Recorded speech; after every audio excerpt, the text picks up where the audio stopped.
And so I think the key factor to these self-disciplines, okay, this key factor to growing your faith is that we need to pre-decide to do them.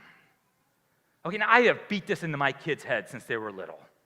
Okay, I always told my kids, you need to decide now what you're going to do. Because when you find yourself in a particular situation, you need to already have your mind up what's right and what's wrong. All right, and so I maintain that you and I, we also need to pre-decide that we're going to follow these spiritual disciplines. We say it might start off as a sheer discipline. It might start off as something I simply ought to be doing, that I have to be doing. But I think if we maintain it over time, it'll become a lifestyle. Okay, so we need to pre-decide. Now, I've been taught as a kid that the most important thing in life is a personal relationship with God, a personal relationship with Jesus. So my wife actually needle-pointed my priorities for me, and I have them in my office. It's the only thing my wife has ever needle-pointed in her life, correct? Okay, and she did it right when we first got married, and my priorities are this. It's God, family, job.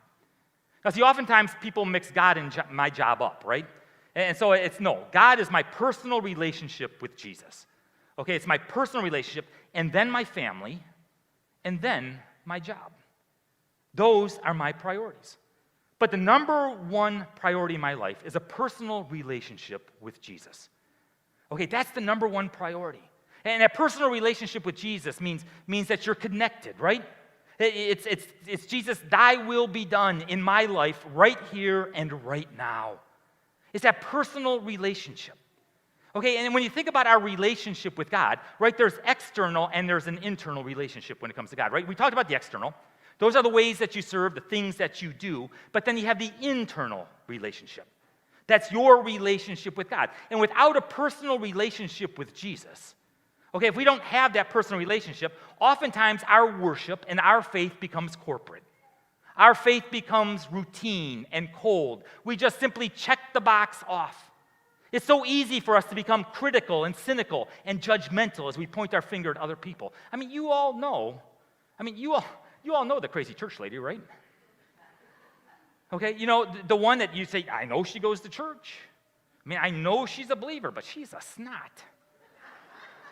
You know, and I sure hope her son and my daughter don't get connected, because if they ever got married, that means I have to spend Christmas with her, and I don't want, we all know people like that, right?